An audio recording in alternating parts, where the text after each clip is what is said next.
시사평론가 장혜찬입니다. 오늘의 팩트, 정권교체를 위한 원팀이 필요하다. 윤석열 전 검찰총장의 정치선언 이후 대선 시계가 빨리 돌아가고 있습니다. 윤 전 총장도 언론과의 소통의 자리를 가지기도 하고 또는 정치인들과 다양한 경로에서 만나기도 하면서 광폭 행보를 예고하고 있는데요. 이른바 민생 투어라고 하죠. 전국 각지에 상징성이 있는 인물들을 만나서 그들의 목소리에 귀를 기울이고 꼭 필요한, 특히 문재인 정부의 실정을 지적하는 메시지를 내는 그 같은 행보도 국민들의 기대, 관심을 받고 있습니다. 언제 어떻게 시작될지 모르지만 당분간은 거의 모든 언론이 윤석열 전 검찰총장의 행보를 따라가면서 생중계를 하지 않을까 싶습니다.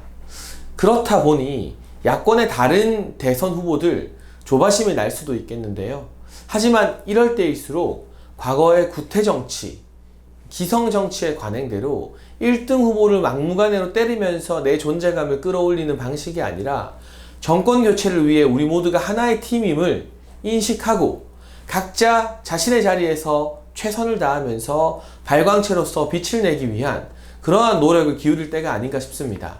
또 그런 의미에서 제가 오늘은 평소 이야기를 많이 했던 윤석열 전 검찰총장 뿐만이 아니라 야권의 다른 정치인들의 진면목도 한번 짚어보려고 합니다. 우선 원희룡 제주지사 이야기를 빼놓을 수가 없습니다.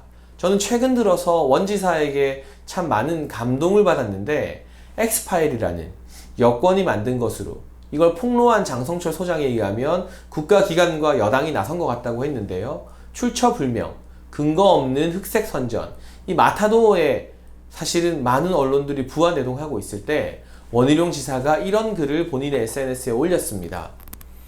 윤석열이 타격을 입으면 자신에게 이익이 온다는 생각은 착각입니다. 과실을 누리려고 모른 척하고 있는 것도 비겁합니다. 개인이 이익을 얻으려고 하면 팀은 죽습니다. 야권 후보 어느 누구도 내가 대통령이 되겠다는 것이 제일의 목표가 되면 안 됩니다. 첫째도 정권 교체, 둘째도 정권 교체, 셋째도 정권 교체가 제일의 목표여야 합니다.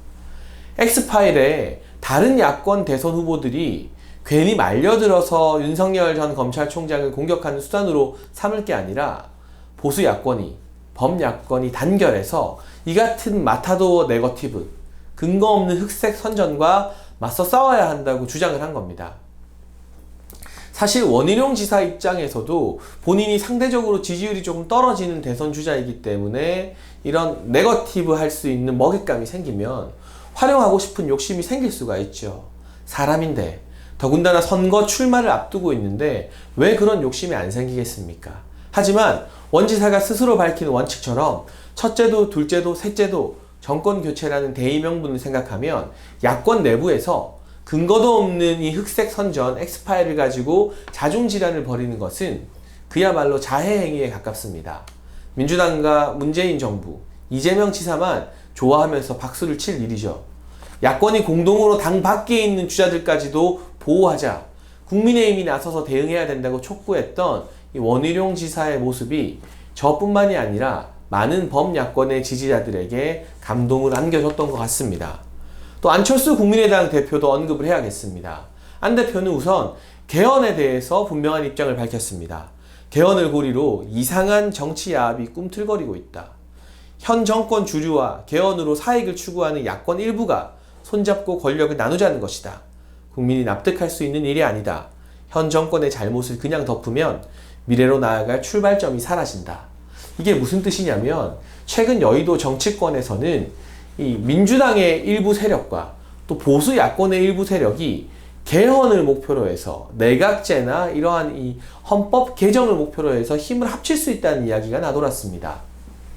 사실 민주당 친문 진영 입장에서는 이재명 지사가 대통령이 되는 게 반가운 일이 아니겠죠. 그럴 바에는 야권과 손을 잡더라도 개헌이라는 아젠다를 밀어붙여서 대통령의 임기를 축소하고 다음을 도모하는 게 훨씬 더 나은, 그리고 국회의원 입장에서는 개헌이 되면, 내각제가 되면 대통령이 누가 뽑히건 상관없이 본인들이 2대, 3대, 4대 계속해서 국회의원 자리를 세습하면서 기득권을 유지할 수 있다는 그런 판단도 섰을 겁니다. 안철수 대표가 이 같은 개헌론에 대해서 경고 메시지를 날리면서 분명히 다음 대선은 문재인 정권의 실정을 심판하는 정권 심판 선거가 되어야 된다. 선을 그어준 셈이죠. 그리고 엑스파일에 대해서도 분명히 입장을 밝혔습니다. 이 같은 정치 공작의 주범은 현 집권 여당 더불어민주당이다. 자신도 지난 대선에서 드루킹 일당의 댓글 조작에 이미지 조작을 당했다. 그때 역시 정치 공작의 주범도 집권 여당이었다. 여당에게 강력히 경고한다. 공작이든 술수든 수단 방법을 가리지 않고 야권의 유력 주자 한 명만 낙마시키면 선거에서 이길 수 있다는 헛된 망상은 버려야 한다. 그리고 국민의 요구는 야권 전체 일치 단결로 압도적인 정권 교체를 하라는 데 있다. 야권 주자들도 잊지 말아야 한다.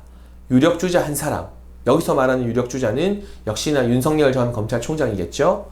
이 유력 주자 한 사람이 상처받으면 나에게 기회가 올 수 있다. 그 사람 빼고 경쟁하면 내가 이길 수 있다는 사리사욕에 가득 찬 단세포적 생각을 해서는 안 된다. 안에서 서로 싸우는 것은 기껏 국민께서 차려주신 밥상을 뒤엎는 일이다. 아주 정연한 논리로 야권 내부에서 근거 없는 엑스파일 가지고 네거티브 하지 말자고 요구하고 있습니다.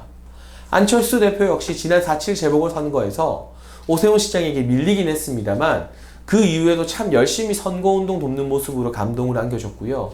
이번 대선 국면에서도 아마도 출마가 예상되긴 합니다.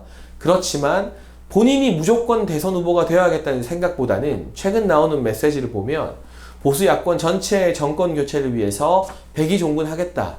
이런 의지가 읽히는 것 같습니다. 어쨌거나 원희룡 지사, 안철수 대표 모두 야권 내부에서 음모론의 부안해동에서 자중질환하는 것을 경계하고 있습니다. 이는 두 사람이 정권 교체가 무엇보다 중요하다, 시대 정신이다라는 것을 받아들이고 있기 때문일 것 같습니다. 오세훈 서울시장 이야기도 해보죠.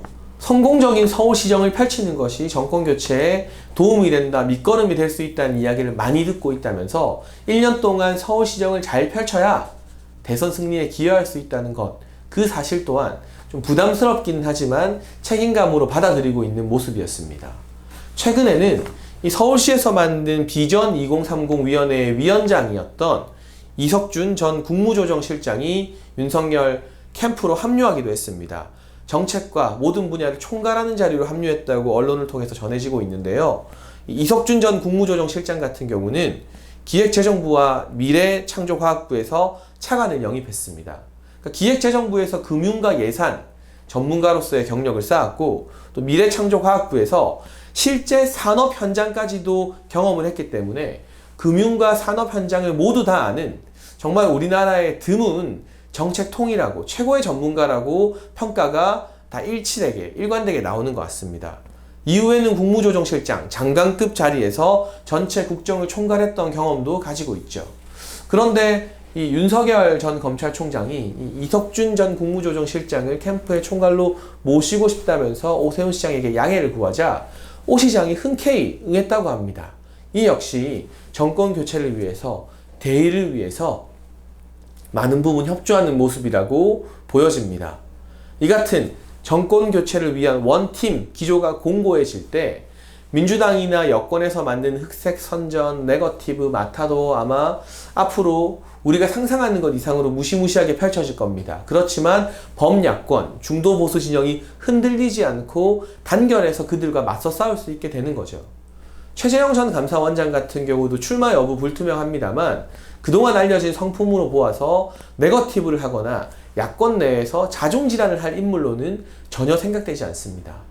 윤석열 전 검찰총장도 정치선언 기자회견에서 이 최재형 원장에 대한 질문을 받고 성품이 굉장히 온화한 것으로 알고 있다. 그리고 예방을 갔을 때 직접 커피를 갈아준 일화, 이런 것을 소개하면서요. 자신은 거기에 미치지 못한다고 최재형 원장을 높여주는 겸손한 발언을 하기도 했습니다. 이처럼 보수 야권의 반짝반짝 빛나는 후보들이 서로를 높여주고 각자의 자리에서 발광체가 되기 위해 애쓴다면 시너지 효과가 일어나서 중도 보수 진영 전체의 파이가 합리적 진보까지 아우르는 수준으로 커지게 되겠죠. 이 국면에서 자기 자신의 존재감과 인지도를 높이기 위해서 특정 후보나 특정 주자를 상식적인 수준의 검증이나 비판이 아니라 여당이 만든 공작 네거티브를 활용하거나 지나치게 날카로운 언어로 비판하고 힐난하는 것은 원팀의 정신에 위배되는 일입니다. 정권 교체를 위한 원팀, 정권 교체가 목적이 아니라 어떻게든 무슨 수를 써서든 본선 경쟁력은 차치하고 내가 최종 대선 후보가 되어야 된다는 자기 정치의 욕심이 앞서면 그런 일이 일어날 수도 있겠죠. 다행인 것은 최근에 국민의힘 이준석 대표가 이 윤석열 전 총장을 공격하는 일부 국민의힘 당내 인사들을 향해서 당 밖의 인사라고 해서 함부로 비난하지 말라고 확실한 의사를 밝힌 것, 이런 부분은 공정한 대선 경선으로 가는 하나의 길목인 것 같습니다. 어쨌거나 우리는 지금 국민의힘에 있든 밖에 있든 정권 교체를 열망한다는 그 한 가지 공통점만으로 원팀이라고 할 수 있습니다. 이 방송을 보시는 시청자 여러분 중에 저처럼 윤석열 전 검찰총장을 공개적으로 지지하는 분들도 있고, 아직 지지할 후보를 정하지 못한 분도 있고, 다른 후보를 지지하는 분들도 있을 겁니다. 그러나 제가 분명히 말씀드리고 싶은 건 우리 사이에 9가지의 차이점이 있더라도 한 가지 공통점만 있으면 여러분과 저는 정권 교체를 위한 원팀입니다.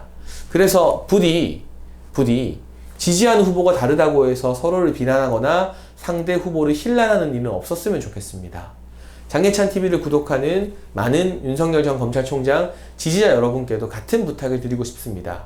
야권의 많은 후보들, 홍준표 의원이나 유승민 전 의원도 마찬가지고, 출마가 불투명한 최재형 감사원장도 마찬가지고, 제가 칭찬한 원희룡 지사나 안철수 대표, 또 오세훈 시장도 말할 것도 없이 이번 대선에 출마하고 안 하고를 떠나서 너무나 소중한 중도 보수 진영, 자유민주 진영의 자산들입니다. 우리끼리 이 자산에, 이 보석들의 생채기를 내서야 되겠습니까? 꼭 필요한 수준의 정책 검증과 도덕성 검증 그리고 실력 검증은 당연히 해야 되는 것이지만, 자칫 잘못하다가 민주당에 던져놓은 이 공작 정치에 우리끼리 휘말려서 야권의 대선판이 혼탁해지는 일만은 막아야 될 것 같습니다. 그래서 저도 가능하면 아주 특수한 경우를 제외하고는 범야권의 다른 후보들을 칭찬하고 띄워주면 띄워졌지, 적어도 제 개인 방송에서는 비판하는 일은 최대한 지양하려고 합니다. 오늘의 팩트, 정권 교체를 위한 원팀을 만들어야 한다. 이 하나의 단결된 정신으로 똘똘 뭉치지 않으면 문재인 정부를 상대로, 공작 정치에 능숙한 민주당을 상대로 정권 교체를 이뤄내는 일 결코 쉽지 않을 것입니다. 이 부분을 모든 지지자분들, 중도 보수 진영의 유권자분들이 유념하면서 하루하루 D-Day까지 함께 더욱더 끈끈해지는 그러한 과정을 거쳐야 될 것 같습니다. 저는 다음 시간 정권 교체를 위한 또 다른 팩트를 들고 돌아와서 여러분과 함께 싸우겠습니다.